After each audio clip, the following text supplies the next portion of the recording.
ഉച്ചമയക്കത്തിൻ്റെ ആലസ്യത്തിലിരുന്നുകൊണ്ടാണ് നമ്മൾ പ്രസാധനത്തെക്കുറിച്ചും പുസ്തകത്തെക്കുറിച്ചൊക്കെ ചർച്ച ചെയ്യുന്നത്.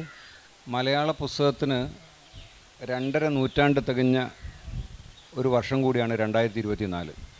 1772 സംക്ഷേത വേദാർത്ഥം എന്നുള്ള പുസ്തകത്തിലാണ് നമ്മുടെ മലയാളത്തിൻ്റെ അച്ചടി ആരംഭിക്കുന്നത്. അതുതന്നെ നമ്മുടെ പ്രസാധനത്തിൻ്റെ ചരിത്രം കൂടിയാണ്. അപ്പോൾ 250 വർഷമായി മലയാള പുസ്തകത്തിന്. ആ സമയത്താണ് നമ്മൾ ഈ പുസ്തകത്തെക്കുറിച്ചുള്ള ഒരു ചർച്ചയിൽ ഏർപ്പെടുന്നത്.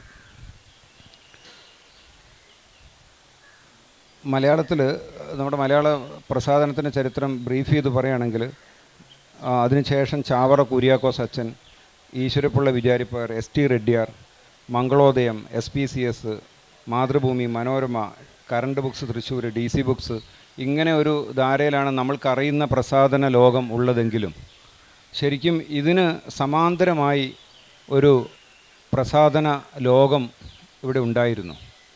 അതുകൂടിയാണ് ഇന്ന് കാണുന്ന മലയാളത്തിൻ്റെ പ്രസാധന രംഗം നിർമ്മിച്ചതെന്ന് പറയാം. അത് സമാന്തര പ്രസാധക സംഘങ്ങളാണ്. 1970കളിൽ സാംസ്കാരിക, അതായത് നക്സലൈറ്റ് കാലത്തിന് സാംസ്കാരിക വേദിയുടെയൊക്കെ കാലത്ത് രൂപീകരിക്കപ്പെട്ട ലിറ്റിൽ മാഗസിനുകൾ, അതിൻ്റെ ആധുനികതയുടെ ഭാഗമായി വന്ന ലിറ്റിൽ മാഗസിൻസിൻ്റെ ഭാഗമായി മലയാളത്തിലെ ആദ്യത്തെ ലിറ്റിൽ മാഗസിൻ എന്ന് പറഞ്ഞാൽ നവസാഹിതിയാണ് MV ദേവൻ്റെ.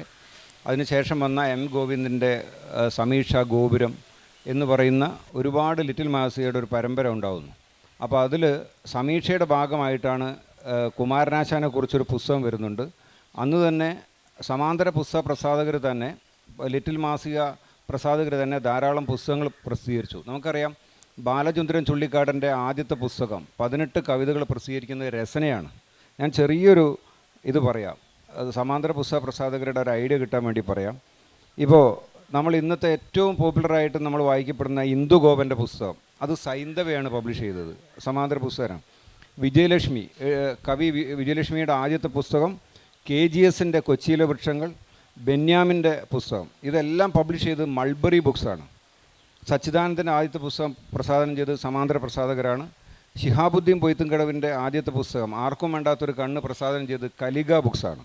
സന്തോഷ് ചിക്കാനത്തിൻ്റെ ആദ്യ പുസ്തകം പ്രസാധനം ചെയ്തത് ടാഗോർ പബ്ലിക്കേഷനാണ്, ഒറ്റ വാതിൽ പബ്ലിഷ് ചെയ്തത്. NS മാധവൻ്റെ ചൂളയുമേട്ടിലെ ശവങ്ങൾ എന്നത് നിള ബുക്സാണ്. അത് TK രാമചന്ദ്രനും മറ്റും ചേർന്ന് ആണ് നിള ബുക്സ് തുടങ്ങുന്നത്. അവരാണ് NS മാധവൻ്റെ ചൂളയുമേട്ടിലെ ശവങ്ങൾ പ്രസിദ്ധീകരിക്കുന്നത്. വീരാൻകുട്ടിയുടെയും S സിതാരയുടെയും ആദ്യ പുസ്തകം പ്രസിദ്ധീകരിക്കുന്നത് പാപ്പിയോണാണ്. ഇപ്പോൾ അതായത് P സുരേന്ദ്രൻ്റെ ആദ്യത്തെ പുസ്തകം ഭൂമികയാണ്. ജോൺ അബ്രഹാമിൻ്റെ ആദ്യ കഥകൾ പ്രസിദ്ധീകരിക്കുന്നത് പുസ്തക പ്രസാധ സംഘമാണ്. ഇങ്ങനെ മലയാളത്തിൽ പ്രസാധക ലോകത്തിനൊരു സമാന്തര ധാരയുണ്ട്. ആ സമാന്തര ധാര ഇന്ന് എവിടെ എത്തി നിൽക്കുന്നു, അതിൻ്റെ തുടക്കവും വളർച്ചയും എന്താണ് എന്നുള്ള കാര്യങ്ങളാണ് നമ്മളിവിടെ കൂടുതലായിട്ട് ചർച്ച ചെയ്യുന്നത്. ഈ ചർച്ചയിൽ നിന്ന് നമ്മോടൊപ്പം ഉള്ളത് നമുക്കറിയാം R പാർവതി ദേവി.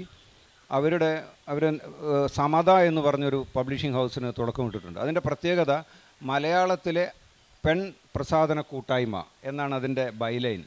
അങ്ങനെ ഒരു പബ്ലിഷിംഗ് ഹൗസ് വേറെ ഇല്ല മലയാളത്തിൽ. പ്രസാധന രംഗത്ത് സ്ത്രീകളുണ്ട്. ഇപ്പോൾ മൾബറി ബുക്സിൽ ഞാൻ 2 വർഷം മൾബറിയിൽ ജോലി ചെയ്ത ആളാണ്. മൾബറിയിൽ നിന്നാണ് ഞാൻ ഈ പ്രസാധനത്തിൽ തുടങ്ങുന്നത്. അന്ന് ഈ മൾബറി 1985 തുടങ്ങുന്നത് ഷെൽവിയും ഭാര്യ ഡെയ്സിയും കൂടിയാണ്. അന്ന് ഡെയ്സിയാണ് അതിൻ്റെ പ്രൂഫ് റീഡിങ്ങും അതുപോലെ അതിൻ്റെ പുസ്തകത്തിൻ്റെ തിരഞ്ഞെടുപ്പിലൊക്കെ ഡെയ്സി കാര്യമായ പങ്കുവച്ചിട്ടുണ്ട്. പഴയ മൾബറിയുടെ പുസ്തകങ്ങൾ നമുക്ക് മറച്ചു നോക്കിയാൽ കാണാം, അതിൽ പ്രൂഫ് ഡെയ്സി എന്ന് കാണാം. അതുപോലെ മൾബറി ആദ്യത്തെ അതിൻ്റെ പുസ്തകം 3-ാം ലോക കഥയാണ്. അതിനുശേഷം കസാൻ സാക്കീസിൻ്റെ ലിയോണിദാസിൻ്റെ ഡയറി അവർ പബ്ലിഷ് ചെയ്തു. അത് വായനക്കാർക്ക് സമ്മാനമായി കൊടുക്കുകയാണ് ചെയ്തത്. അത് ഡെയ്സിയാണ് പ്രസാധനം ചെയ്തത്. അപ്പോൾ മലയാളത്തിൽ അങ്ങനെ ഒരു ധാര ഉണ്ടെങ്കിലും സമതയാണ് ഇപ്പോൾ ഈ മേഖലയിൽ തുടർച്ചയായിട്ട് അത്തരം ഒരു പെൺകൂട്ടായ്മ എന്ന പുസ്തകം ഇറക്കുന്നത്. അതിൻ്റെ തുടക്കം മുതൽ R പാർവതി ദേവർ കൂടെയുണ്ട്. ഇപ്പോൾ ഗ്രന്ഥശാല സഹകരണ സംഘത്തിൻ്റെ അത് വീണ്ടും അവർ പുസ്തകം പ്രസിദ്ധീകരിച്ചുകൊണ്ടിരിക്കുകയാണ്. അതിൻ്റെ വൈസ് പ്രസിഡൻ്റാണ്, എഴുത്തുകാരിയാണ്. ഞാൻ സമതയെന്ന് തുടങ്ങാമെന്ന് വിചാരിക്കുന്നു. എന്താണ് അങ്ങനെ ഒരു സമത എന്ന് പറയുന്നൊരു ഒരു പ്രസാധനത്തിൻ്റെ തുടക്കത്തിലേക്ക് നയിച്ചത്? എന്താണ് അങ്ങനത്തെ ഒരു ചിന്തയിലേക്ക് വരുന്നത് എന്ന് പറയാമോ? ആദ്യം തന്നെ ഇത്തരമൊരു പരിപാടി മാതൃഭൂമിയുടെ സാഹിത്യോത്സവത്തിൽ പങ്കെടുക്കാൻ കഴിഞ്ഞതിലുള്ള നന്ദി ആദ്യം തന്നെ അറിയിക്കുകയാണ്. എന്ന് മാത്രമല്ല, ആദ്യമായിട്ടാണ് ഒരു പ്രസാധക എന്നുള്ളൊരു മേൽവിലാസത്തിൽ ഒരു പരിപാടിക്ക് എന്നെ വിളിക്കുന്നത്. എനിക്ക് തന്നെ ഒരു സ്വത്വ പ്രതിസന്ധിയുണ്ട്. പലപ്പോഴും ജെൻഡറോ മാധ്യമമോ ഇത് രണ്ടിലും മാത്രമാണ് നമ്മളൊക്കെ ക്ഷണിക്കപ്പെടാറുള്ളത്. അത് രണ്ടുമല്ലാതെ ഇത്തരത്തിലൊരു വലിയ ഒരു സാഹിത്യോത്സവത്തിൽ അതൊന്നും അല്ലാത്ത മറ്റൊരു വിഷയം സംസാരിക്കേണ്ടി വരുന്നത്, അല്ലെങ്കിൽ സംസാരിക്കാൻ അവസരം ലഭിച്ചത് ആദ്യമായിട്ടാണ്. വളരെ സന്തോഷമുണ്ട്. എങ്കിലും എനിക്ക് തോന്നുന്നു നൗഷാദ് പറഞ്ഞു തുടങ്ങിയപ്പോൾ അവിടെ ഒരു സ്ത്രീ സംവരണം ഉണ്ടെന്ന് തോന്നുന്നു. എന്നാലും കുഴപ്പമില്ല. യഥാർത്ഥത്തിൽ സമത ഉഷാകുമാരി ടീച്ചറാണ്, തൃശ്ശൂരിലെ ഉഷാകുമാരി ടീച്ചറാണ് അതിൻ്റെ എല്ലാം. ടീച്ചറിൻ്റെ ഒരു ആശയമാണത്. ഞങ്ങൾ കുറേ സ്ത്രീകളാണ് അതിൻ്റെ ഡയറക്ടർ ബോർഡിലുള്ളത്. പ്രധാനമായിട്ടും നമുക്കറിയാവുന്നതുപോലെ തന്നെ എല്ലാ രംഗത്തും ഉള്ളതുപോലെ തന്നെയുള്ള ഒരു പുരുഷാധിപത്യപരമായ പ്രശ്നങ്ങൾ സ്ത്രീകൾ എഴുത്തുകാരികളും മറ്റും നേരിടുന്നുണ്ട്.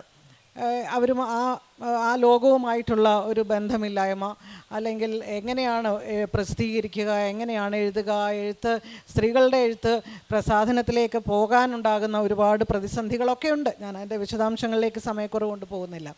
അങ്ങനെയാണ് അപ്പോൾ സ്ത്രീകളുടെ ഒരു മുൻകൈയിൽ ഒരു പ്രസാധനം എന്നുള്ള നിലയ്ക്കാണ്. അതിൻ്റെ തുടക്കത്തിൽ സ്ത്രീകളുടെ പുസ്തകങ്ങൾക്കൊരു ഊന്നൽ കൊടുക്കുക, സ്ത്രീകളുടെ പ്രശ്നങ്ങൾക്ക് ഊന്നൽ കൊടുക്കുക എന്ന ഒരു കാഴ്ചപ്പാടുണ്ടായിരുന്നു. പക്ഷേ പിന്നീട് സ്വാഭാവികമായിട്ടും അതിൻ്റെ മാർക്കറ്റിങ്ങിൻ്റെയും മറ്റും വിപണിയുടെയൊക്കെ പ്രശ്നങ്ങൾ കാരണം അതിലേക്ക് പോകാൻ കഴിഞ്ഞില്ല. പക്ഷേ സ്ത്രീകളാണ് അതിൻ്റെ നടത്തിപ്പും, സ്ത്രീകൾ തന്നെയാണ് അതിൻ്റെ മാർക്കറ്റിങ്ങും മറ്റു കാര്യങ്ങളും പ്രചരണവും ഒക്കെ നടത്തിക്കൊണ്ടിരിക്കുന്നത്. അതിന് മുൻപ് ഇവിടെ വിമൺ ഇംപ്രിൻ്റ് എന്ന് പറഞ്ഞിട്ട് ഒരു പുസ്തക പ്രസാധന സ്ത്രീകളുടെ ഉണ്ടായിരുന്നു. ജയദേവികയും മിനി സുകുമാറും ഒക്കെ കൂടി തുടങ്ങിയിരുന്നു. അവരാദ്യം പ്രസിദ്ധീകരിച്ചത് ക്യാപ്റ്റൻ ലക്ഷ്മിയുടെ ഓർമ്മക്കുറിപ്പുകൾ അവർ പ്രസിദ്ധീകരിച്ചിരുന്നു. അതിൻ്റെ മലയാളം വേറെ 1-2 പുസ്തകങ്ങളും പ്രസിദ്ധീകരിച്ചിരുന്നു. അപ്പോൾ അങ്ങനെയാണ് ഇത്തരത്തിൽ ഒരു സ്ത്രീകളുടെ മുൻകൈയിൽ തന്നെ ഇപ്പോൾ പ്രധാനമായും ലോകമെമ്പാടുമുള്ള സ്ത്രീകളുടെയും പരിസ്ഥിതിയും ഇത് രണ്ടിനുമാണ് സമത ഊന്നൽ കൊടുക്കുന്നത് പ്രധാനമായിട്ടും. അജിത് കുമാർ സൈന്ധവ ബുക്സിൻ്റെ ഉടമയാണ്. നേരത്തെ പറഞ്ഞല്ലോ, ഇന്ദുഗോപൻ്റെ ആദ്യത്തെ പുസ്തകം പബ്ലിഷ് ചെയ്യുന്നത് സൈന്ധവയാണ്. 91-ലാണ് തുടക്കം. 1800ഓളം പുസ്തകങ്ങൾ പ്രസിദ്ധീകരിച്ചിട്ടുണ്ട്. അതിൽ തകഴി, പൊറ്റക്കാട്, വയലാർ, എമ്മോന്തൻ, സുഭാഷചന്ദ്രൻ വരെയുള്ള പുസ്തകങ്ങൾ പബ്ലിഷ് ചെയ്തു.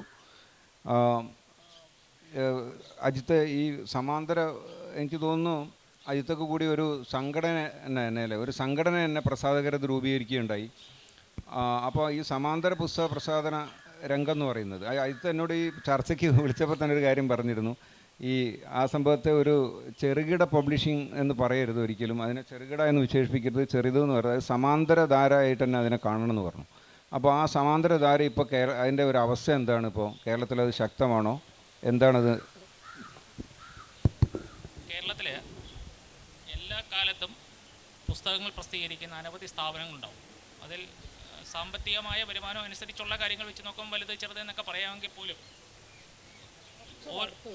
ഓരോ പ്രസാധന സ്ഥാപനത്തിലും നിക്ഷിപ്തമായിരിക്കുന്ന അവരുടെ ആശയപരമായ കാര്യങ്ങൾ പ്രചരിപ്പിക്കുന്നതിനാവശ്യമായ പുസ്തകങ്ങളാണ് ഓരോ പ്രസാധകരും പ്രസിദ്ധീകരിക്കുന്നത്. അങ്ങനെ നോക്കുമ്പോൾ ഇപ്പം ഞങ്ങളെ സംബന്ധിച്ചിടത്തോളം ആണെങ്കിൽ ഞങ്ങൾ ഈ സ്ഥാപനം തുടങ്ങുന്ന സമയത്ത് വന്ന പുസ്തകങ്ങളിലൊന്നാണ് GR ഇന്ദുഗോപൻ എന്ന് പറയുന്ന ചെറുപ്പക്കാരനായ 22-23 വയസ്സുള്ള ഒരു ചെറുപ്പക്കാരൻ്റെ പുസ്തകമാണ് പ്രസിദ്ധീകരിക്കുന്നത്. അന്ന് അദ്ദേഹം ഇന്ന് കാണുന്ന തരത്തിലേക്ക് വളരുമെന്നോ അല്ലെങ്കിൽ മലയാള സാഹിത്യത്തിലെ ഒരു പ്രധാനപ്പെട്ട സാഹിത്യകാരന്മാരിൽ ഒരാളാവുമെന്നോ ഒന്നും ചിന്തിച്ചിട്ടൊന്നുമല്ല. കാരണം അദ്ദേഹം എഴുതിയ പുസ്തകത്തിൽ കണ്ടന്റ് ഉണ്ട്, ആളുകളത് വായിക്കും, നാളെ ഇദ്ദേഹത്തിനൊരു ഭാവി ഉണ്ടാവും എന്ന് തോന്നിയത് കൊണ്ടാണ് ഞങ്ങളന്ന് ആ പുസ്തകം പ്രസിദ്ധീകരിച്ചത്. പക്ഷേ അതുപോലെ തന്നെ അനവധി ചെറുപ്പക്കാരായ ആളുകളുടെ പുസ്തകങ്ങൾ പ്രസിദ്ധീകരിക്കാൻ സൈന്ധവ ബുക്സിന് സാധിച്ചിട്ടുണ്ട്. അവരിൽ ഒട്ടുമിക്ക പേരും ഇന്ന് മലയാളത്തിലെ പ്രധാനപ്പെട്ട എഴുത്തുകാരിൽ ഒരാളായി മാറിയിട്ടുണ്ട്. ഇതിനെല്ലാം ഒരു പ്രസാധകൻ എന്ന് പറയുമ്പോൾ അയാളുടെ ജോലി ഒരു മാറ്റർ വാങ്ങിക്കുക, അത് പ്രസിൽ കൊണ്ടുപോയി പ്രിൻ്റ് ചെയ്യുക, അത് വിപണിയിൽ എത്തിക്കുക എന്നുള്ളത് മാത്രമല്ല. പ്രസാധകൻ ഒരു എഡിറ്റർ കൂടിയാണ്. കയ്യിൽ കിട്ടുന്ന മാറ്റർ നല്ലതാണോ മോശമാണോ, അത് സാഹിത്യത്തിന് ആവശ്യമുള്ളതാണോ എന്ന് പരിശോധിക്കുക എന്ന ഒരു ഉത്തരവാദിത്വം കൂടി ഒരു പബ്ലിഷർ ചുമതലപ്പെടുത്തുന്ന വ്യക്തിക്കും ഉണ്ടാവും. അങ്ങനെയാണ് ഞങ്ങൾ ഓരോ പുസ്തകങ്ങളും പ്രസിദ്ധീകരിക്കുന്നത്. അതിൽ പല പുസ്തകങ്ങളും നമ്മൾ പിന്നെ നിരസിക്കും. ചിലപ്പോൾ നിരസിക്കുന്നതിൽ ചിലപ്പോൾ അബദ്ധം പറ്റിയിട്ട് ചിലപ്പോൾ നല്ല പുസ്തകങ്ങളുണ്ടാവും. പബ്ലിഷ് ചെയ്യുന്നതിൽ ചിലപ്പം അത്ര നല്ല പുസ്തകം ഉണ്ടാവണമെന്നില്ല. ഏതായാലും അതിൽ നിന്നും 10-30 വർഷത്തിന് ശേഷം ഇപ്പോൾ എത്തി നിൽക്കുമ്പോൾ പ്രസാധന രംഗത്തെ പ്രകാശം അല്പം അകലെ തന്നെയാണ് എന്ന് തോന്നുന്നു. കാരണം ഈ രംഗത്തേക്ക് ഒട്ടനവധി സ്ഥാപനങ്ങൾ ഈ പുസ്തക പ്രസാധന മേഖലയിലേക്ക് കടന്നു വന്നിട്ടുണ്ട്. അതുകൂടെ തന്നെ അതിൻ്റെ ഒരു പ്രധാന കാരണങ്ങളിലൊന്ന് എഴുത്തുകാരുടെ എണ്ണവും വർദ്ധിച്ചതാണ്. നേരത്തെയൊക്കെ പുസ്തകം പ്രസിദ്ധീകരിക്കുമ്പോൾ അതൊരു പ്രസാധകൻ അത് നിരസിച്ചാൽ 1-2 മറ്റ് സ്ഥലങ്ങളിലേക്ക് പുസ്തകത്തിൻ്റെ മാറ്റർ അയച്ചു കൊടുക്കുന്നു. അതോടുകൂടി അത് പ്രസിദ്ധീകരിക്കാൻ തയ്യാറാകുന്നില്ലെങ്കിൽ എഴുത്തുകാരൻ ആ എഴുത്ത് അവിടെ അവസാനിപ്പിക്കും. പക്ഷേ ഇന്നതല്ല, ആർക്കും എപ്പോൾ വേണമെങ്കിലും ഒരു പുസ്തകം പ്രസിദ്ധീകരിക്കാം എന്നൊരവസ്ഥയിലെത്തിയിരിക്കുന്നു. അതിനകത്ത് പിന്നെ നല്ലതായിരിക്കും, എല്ലാവർക്കും എഴുതാൻ കഴിയുന്നത് മോശമായ കാര്യമൊന്നുമല്ല. എല്ലാ പുസ്തകങ്ങളും പ്രസിദ്ധീകരിക്കുന്നത് മോശമായ കാര്യമാണ് എന്നുള്ള അർത്ഥത്തിലല്ല പറയുന്നത്. പക്ഷേ അതിൻ്റെ ക്വാളിറ്റി എന്ന് പറഞ്ഞ് ഒരു പ്രധാന വസ്തുതയുണ്ട്. അത് വിസ്മരിച്ചു പോകുന്നു എന്നുള്ളതാണ് എനിക്ക് പറയാനുള്ളത്.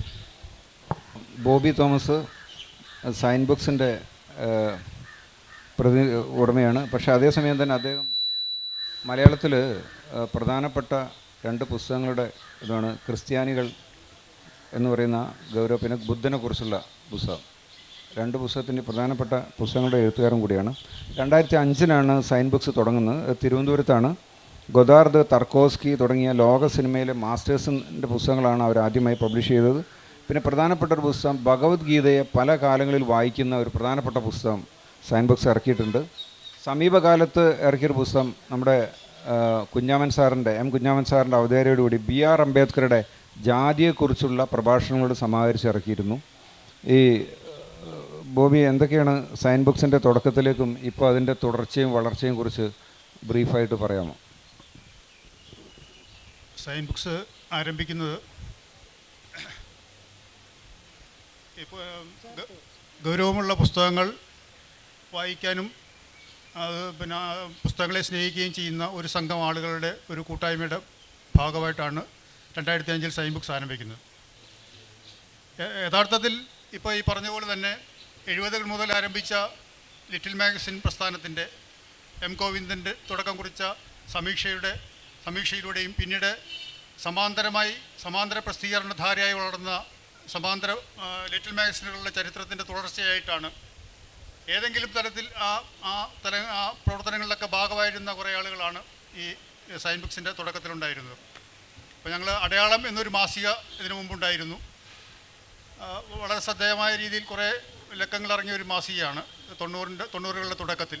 അതിൻ്റെ ഒരു ഓർമ്മയിലാണ്, അതിൻ്റെ ഒരു പ്രവർത്തകർ എന്ന നിലയിൽ അതിൻ്റെ ഒരു ഓർമ്മയിൽ നിന്നാണ് സൈൻ എന്നുള്ള പേര് കണ്ടെത്തുകയും സൈൻ ബുക്സ് എന്നുള്ള പേരിൽ പുസ്തകം പ്രസിദ്ധീകരിക്കാൻ തുടങ്ങുകയും ചെയ്തത്. അപ്പോൾ നമ്മൾ പിന്നെ ഒരു പുതിയ അന്വേഷണത്തിനുള്ള വഴി തുറക്കുക എന്നുള്ള ഒരു ലക്ഷ്യത്തോടു കൂടി ഗൗരവമുള്ള പുസ്തകങ്ങൾ ഇറക്കുക എന്നുള്ള കാഴ്ചപ്പാടിലാണ് സൈൻ ബുക്സ് അതിൻ്റെ പ്രവർത്തനങ്ങൾ മുമ്പോട്ട് കൊണ്ടുപോയിക്കൊണ്ടിരുന്നത്. ഈ ഒരു എഴുത്തുകാരി എന്നുള്ള നിലയിൽ കൂടി ഈ പുസ്തക പ്രസാധകരത്തെ പുതിയ പ്രവണതകളെക്കുറിച്ചും ഇപ്പോഴുള്ള വർത്തമാന കാലത്തെക്കുറിച്ചും പറയാമോ?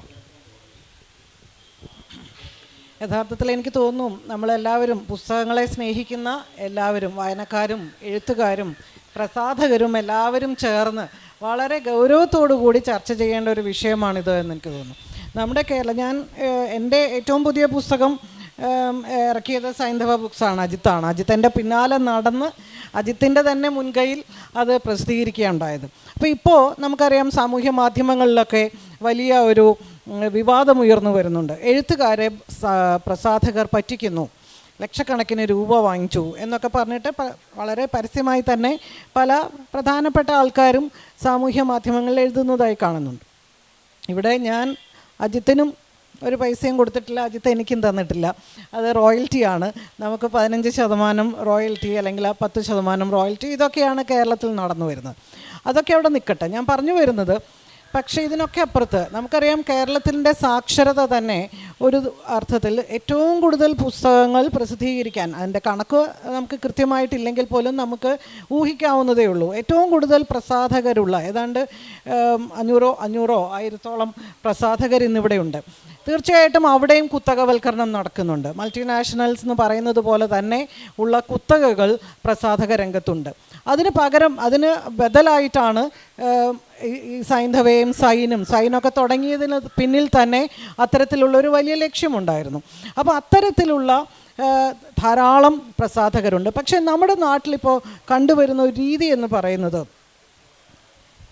ഒരു എഴുത്തുകാരി ഒരു 10-12 പുസ്തക എഴുത്തുകാരി എന്നുള്ള നിലയ്ക്കും പ്രസാധക എന്നുള്ള നിലയ്ക്കും ഞാനൊരു പ്രധാനപ്പെട്ട ആളല്ല എങ്കിൽ പോലും നടത്തുന്ന ഒരു നിരീക്ഷണത്തിൽ യഥാർത്ഥത്തിൽ നല്ല പുസ്തകങ്ങൾ ധാരാളമായി ഇറങ്ങുന്നുണ്ട്. പ്രത്യേകിച്ചും രാഷ്ട്രീയമായ ഇന്നത്തെ കാലഘട്ടത്തിൽ എനിക്ക് തോന്നുന്നു സിനിമയെക്കാളും മറ്റേതൊരു കലയേക്കാളും കേരളത്തിൽ ഏറ്റവും രാഷ്ട്രീയമായ സമകാലിക പ്രസക്തമായിട്ടുള്ള നടക്കുന്നത് പുസ്തക പ്രസാധന രംഗത്താണ്. അത് ഫാസിസത്തിനെതിരായിട്ടാണെങ്കിലും ജെൻഡറിന് വേണ്ടിയിട്ടാണെങ്കിലും ഒക്കെ തന്നെ നമുക്കറിയാം. പക്ഷേ ഈ പുസ്തകങ്ങൾ പ്രസിദ്ധീകരിക്കുന്നവർ അവർ നമുക്കറിയാവുന്ന പോലെ DCO മാതൃഭൂമിയോ മറ്റോ മാത്രമല്ല, ഇവരെല്ലാവരും തന്നെ വളരെ നല്ല പുസ്തകങ്ങൾ വളരെ പെയിൻ എടുത്ത് വളരെയേറെ സംഘർഷങ്ങൾ അനുഭവിച്ച് ഇറക്കുന്നുണ്ട്. പക്ഷേ നമുക്ക് ഇന്ന് നിലനിൽക്കുന്ന ഒരു സാഹചര്യം എന്ന് പറഞ്ഞാൽ ലൈബ്രറി കൗൺസിൽ നടത്തുന്ന പുസ്തകമേളകൾ വഴിയാണ് ഇത് വിറ്റ് പോകുന്നത്. പക്ഷേ ആ പുസ്തകമേളകൾ വഴി പുസ്തകങ്ങൾ വിൽക്കുന്നതിന് ഞാൻ വിശദാംശങ്ങളിലേക്ക് എനിക്കിപ്പോൾ പോകാൻ സമയം ഉണ്ടോയെന്ന് എനിക്കറിയില്ല. അതും യഥാർത്ഥത്തിൽ ഒരു ധാർമ്മികമായ ശരിയായ രീതിയിലാണോ അത് നടക്കുന്നത് എന്ന് നമുക്ക് സംശയമുണ്ട്. ഏതാണ്ട് 9,000-ഓളം ഗ്രന്ഥശാലകൾ നമുക്ക് കേരളത്തിലുണ്ട്. ഗ്രാമീണ ഗ്രന്ഥശാലകൾ ഇത്രയും സാന്ദ്രത ലൈബ്രറികൾക്കുള്ള ഒരൊറ്റ പ്രദേശമാണ് കേരളം. ഇത്രയേറെ ലൈബ്രറികൾ. ആ ലൈബ്രറികളൊക്കെ തന്നെയാണ് പുസ്തകങ്ങൾ വാങ്ങിക്കുന്നത്. നിർബന്ധമായും അവർ വാങ്ങിച്ചേ പറ്റൂ. എത്രയോ രൂപ ലൈബ്രറി കൗൺസിൽ കൊടുക്കും. ആ പണം ഉപയോഗിച്ച് അവർ പുസ്തകം വാങ്ങിക്കുന്നു. പക്ഷെ അങ്ങനെ വാങ്ങിക്കുന്ന പുസ്തകങ്ങൾ ഏത് പ്രസാധകരുടെയാണ്, ഏത് തരം പുസ്തകങ്ങളാണ്? ഇവിടെ അജിത്ത് പറഞ്ഞതുപോലെ ഇപ്പോഴത്തെ ശാസ്ത്ര സാങ്കേതിക വിദ്യയിൽ ഉണ്ടായ വലിയ കുതിച്ചുചാട്ടം കാരണം ആർക്ക് വേണമെങ്കിലും നിസ്സാരമായ പൈസയ്ക്ക് ഒരു പുസ്തകം ഇറക്കാം. ആർക്ക് വേണമെങ്കിലും ഇറക്കാം. അപ്പോൾ ഒരു 5,000-10,000 രൂപയുണ്ടെങ്കിൽ പിന്നെ നമുക്കറിയാം പ്രിൻ്റ് ഓൺ ഡിമാൻഡാണിപ്പോൾ. 50 പുസ്തകം ഇറക്കാം, 100 പുസ്തകം ഇറക്കാം, വളരെ വേഗത്തിൽ, വളരെ എളുപ്പത്തിൽ. അപ്പോൾ അങ്ങനെ ആ ഒരു സൗകര്യം നിലനിൽക്കുമ്പോൾ തന്നെ നമുക്ക് നല്ല പുസ്തകങ്ങൾ വായനക്കാരിലേക്ക് എത്തിക്കുവാനും അവരെ വായിപ്പിക്കുവാനും ആഗ്രഹമുള്ളവരുടെ കയ്യിൽ ഇത് എത്തിക്കുവാനും. പിന്നെ മറ്റൊന്ന് സ്കൂൾ ലൈബ്രറികളാണ്. സ്കൂൾ ലൈബ്രറികളിലേക്ക് പുസ്തകം എടുക്കുന്ന സംവിധാനവും യഥാർത്ഥത്തിൽ ശാസ്ത്രീയമായ എല്ലാ പ്രസാധകർക്കും ഒരുപോലെ അവസരം ലഭിക്കുന്ന ഒരു സാഹചര്യമല്ല നിലവിൽ. അപ്പോൾ ലൈബ്രറി കൗൺസിൽ യഥാർത്ഥത്തിൽ അതൊരു ജനാധിപത്യപരമാണ്. എല്ലാ ജില്ലകളിലും കൃത്യമായി ആ മേളകൾ നടക്കുന്നു. എല്ലാ പ്രസാധകർക്കും അവിടെ പങ്കെടുക്കാം. പക്ഷേ സ്റ്റോൾ എടുക്കാൻ പണം വേണം, അവിടെ നിൽക്കാൻ ആൾ വേണം. ഇത്തരത്തിൽ ധാരാളം പണം ചെലവഴിച്ച് മാത്രമേ ഈ പറയുന്ന പ്രസാധകർക്ക് അവിടെ എത്താൻ പറ്റുള്ളൂ. അവിടെ എത്തിക്കഴിഞ്ഞാലോ പുസ്തകങ്ങൾ വാങ്ങിപ്പിക്കുന്നതിൽ യഥാർത്ഥത്തിൽ വലിയ അനീതിയും അധാർമികതയും നടക്കുന്നുണ്ട്. ഇതൊക്കെ നമുക്ക് അറിയാവുന്ന കാര്യങ്ങളാണ്. ഇതൊക്കെ അറിയാമെങ്കിലും നിർഭാഗ്യവശാൽ അത് മറികടക്കാൻ പറ്റുന്നില്ല. അപ്പോൾ എനിക്ക് തോന്നുന്നു ഈ ബദൽ സമാന്തര പ്രസാധകർ, ആ പ്രസാധകരുടെ ഒരു കൂട്ടായ്മ ഈ അടുത്ത കാലത്ത് ഉണ്ടായി എന്ന് എനിക്ക് തോന്നുന്നു. പക്ഷേ അത് അത്രമാത്രം ശക്തമല്ല.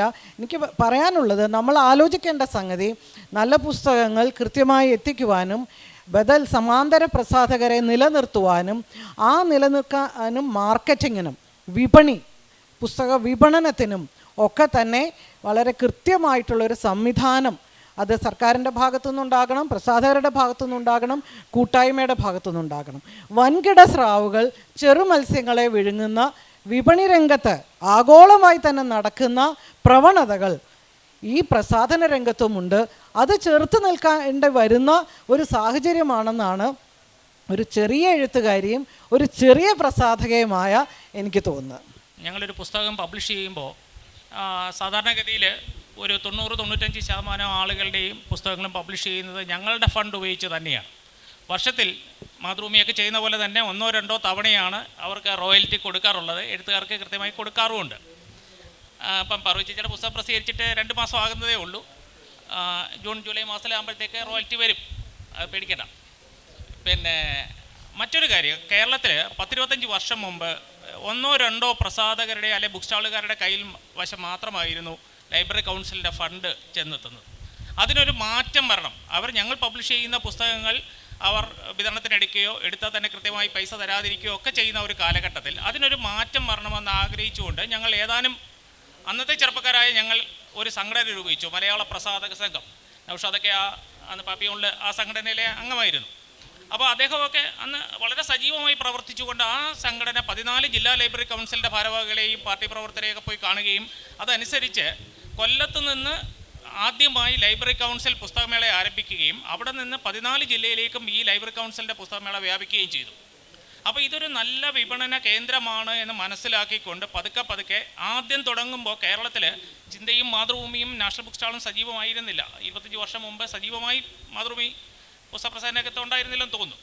ഏതായിരുന്നാലും അതിനുശേഷം ഒട്ടനവധി ആളുകൾ, നൂറുകണക്കിനെന്ന് പറയാവുന്ന തരത്തിലേക്കുള്ള സ്ഥാപനങ്ങൾ പുസ്തക പ്രസാധന രംഗത്തേക്ക് കടന്നു വന്നു.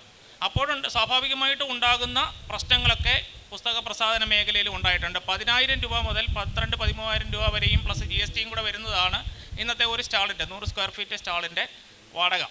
അങ്ങനെ 3-4 സ്റ്റാൾ എടുത്താൽ മാത്രമേ നമ്മുടെ പുസ്തകങ്ങളൊക്കെ ഡിസ്പ്ലേ ചെയ്ത് വിതരണം നടത്താൻ പറ്റുള്ളൂ.